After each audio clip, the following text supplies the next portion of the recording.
This Evercade content is sponsored by Evercade Evolution, the Evercade magazine made by Evercade enthusiasts. Check them out on Amazon now. Hi guys, hello and welcome back to another Evercade feature right here on the channel.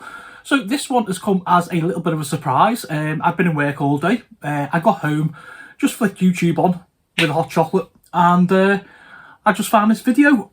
So apparently, Blaze have dropped the identity of February's title to go alongside Indie Heroes 3, and it's going to be another one of these, another Commodore 64 collection. So we had collection 1, we had collection 2, and it appears we're now getting collection 3.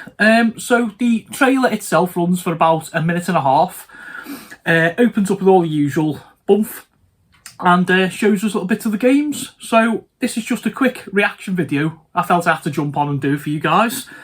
You're probably shocked as what I am, but what I'm going to do, I'm going to read you a list of games and let you decide yourself what you think. Okay, so 13 games. We've got Boulder Dash coming. Boulder Dash is brilliant. It's that like maze kind of game where the rocks drop down, you're collecting diamonds and that. An absolute 64 classic for me, all day long. Probably one of the stars of the cartridge. Summer Games 2. It was always going to happen, wasn't it? We've had like winter games and summer games and world games. Yeah, for me, I think they're a little bit past their time. Though winter games is fun. Yeah, we see a Paradroid game. Heavy Metal Paradroid. Paradroid was a class game where you're like a little robot on board a space station. You've got to go along and like kind of shoot other robots and get their like armour and sort of. I think there's like a little mini game where you've got to kind of like log into their wires and kind of you upgrade that way and you go along, and yeah, absolute classic Paradroid. Heavy Metal Paradroid, I'm not sure what that is. The Al Grey Matter hasn't brought that one back.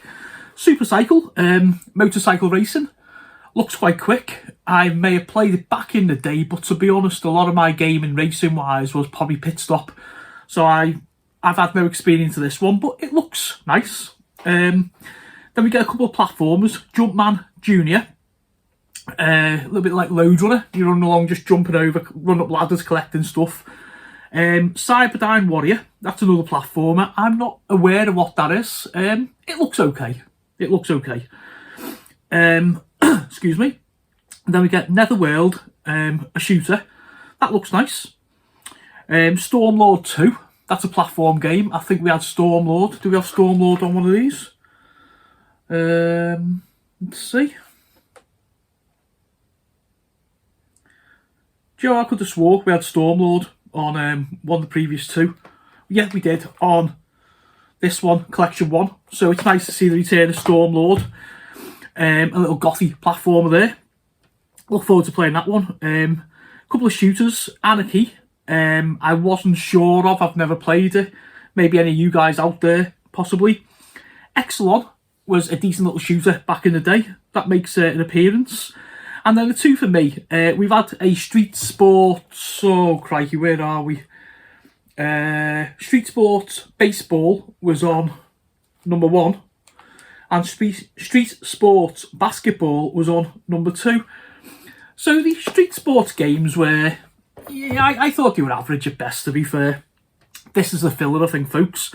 And there's another game called Breakdance. I put it down as a dancing game, obviously. Breakdancing was quite big in the old 80s there. I've never seen this one. Maybe it's one of these kind of mimic kind of games, you know, or I don't know. It could be anything. But yeah, that's your 13 games, guys. Another 64 collection. I think everyone knows my opinions with regard to 64 and a Specky. We haven't had a Specky collection. However, I was involved actively in the Retro Gaming Revival podcast, the Evercade podcast, total Evercade podcast the other night, and I did ask Derek, so top of hat on there, about the Specky collection, and apparently there's some issues or whatever, so maybe that's stuff that needs ironing out. Blaze have obviously signed a contract with Commodore for an old 64 catalogue, and we are spreading these games out. Do I think it's a bad thing? No, absolutely not. I don't. 64 is a brilliant machine. It's got a lot of love. It's nice to see more games, and I'll be honest with you, my initial impressions, I mean, maybe I had me a Boulder Dash because I do love Boulder Dash, but this cartridge appears better than the other two. You know, so hey, let's see. I mean, it's going to be an interesting start. I mean, I'll obviously buy both Indie Heroes and the C64 Collection 3. My eyes are obviously on Indie Heroes 3. They will be all day long. I make no, qualms about that. But yeah, an interesting choice to open the year up with, I think, from Blaze. Not unwelcome by no means. I'd like to have seen something with a bit more, a new developer maybe.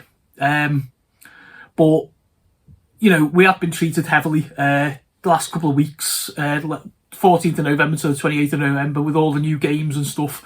So, I'm not complaining. I'm just reacting and giving you my opinions to the latest trailer that's dropped. If you haven't seen it already, guys, if this has been the first time you've seen the news, drop by and have a look at the Evercade Blaze trailer for Commodore 64 Collection 3.